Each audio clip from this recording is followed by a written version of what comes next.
हम लोगों को प्रजापति समाज होना गलत है, गरीब होना गलत है, इसलिए हम लोगों की बात आगे तक नहीं जा रही है। अभी तक बुलडोजर नहीं चला। योगी सरकार कहाँ गई?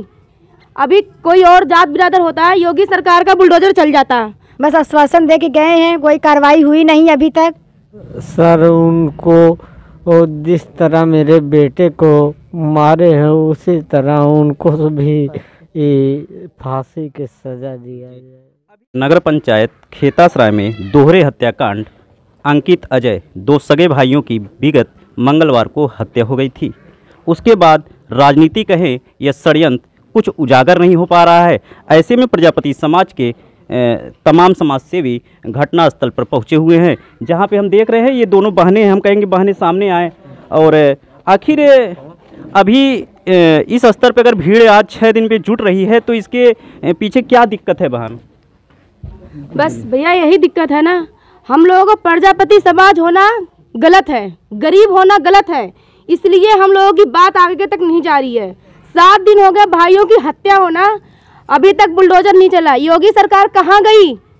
अभी कोई और जात बिरादर होता है, योगी सरकार का बुलडोजर चल जाता।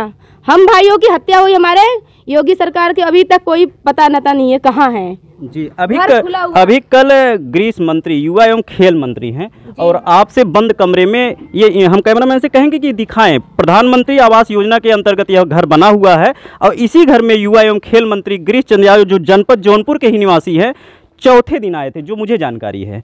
ऐसे में क्या हकीकत है, चौथे दिन ही आए थे या घटना के दिन ही आए थे? जी। तो बंद कमरों में आपने अंदर बात किया जहां मीडिया को अलाउ नहीं था, ऐसे में वहां पे उन्होंने आपको क्या कुछ कहा?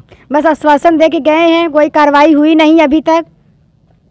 जी, आश्वासन में क्या कहें, कुछ बताइए आप। इतनी भीड़ अगर जुटी हुई है तो कहीं न कहीं कुछ मैं सहयोग करूंगा, मैं न्याय दिलवाऊंगा जी।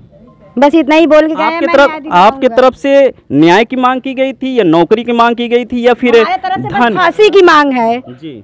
पहली मांग फांसी की है, उसके बाद नहीं जानते। क्यों नहीं जो जानती? समझ में आएगा वो करे। हमारे चाचा चाची का अब आगे जीवन कैसे बीतेगा? बस भाई के कातिल को फांसी मिलनी चाहिए, बस जी। खून के बदला खून चाहिए और कुछ नहीं। भीख मांग के खा लेंगे लेकिन खून के बदला खून चाहिए। अच्छा, चाचा इधर आइए। हम कहेंगे ये वृद्ध पिता हैं जो दोनों भाइयों की चाकू से हत्या की गई थी। यह पिता है और आप देख सकते हैं कि शारीरिक रूप हो या मानसिक रूप हो या फिर आर्थिक रूप हो, सभी से असहाय हैं। ऐसे में जिनके दो सगे खुद के बेटे एक साथ जिनकी अर्थी उठी हो, उसके परिवार पे क्या बीत रहा होगा। हम बात खुद करेंगे अंकित अजय के पिता से। चाचा, आपके दर्द को तो हम समझ सकते हैं, आप सरकार से क्या मांग करते हैं?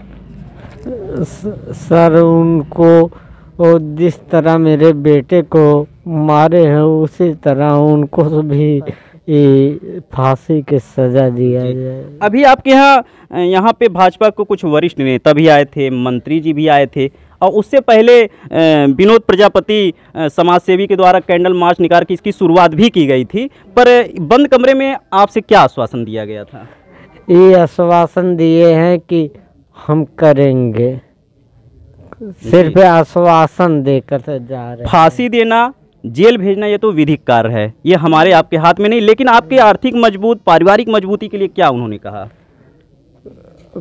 कुछ भी नहीं कहा है। ये देखिए, हकीकत सामने निकल के आई। बुजुर्ग पिता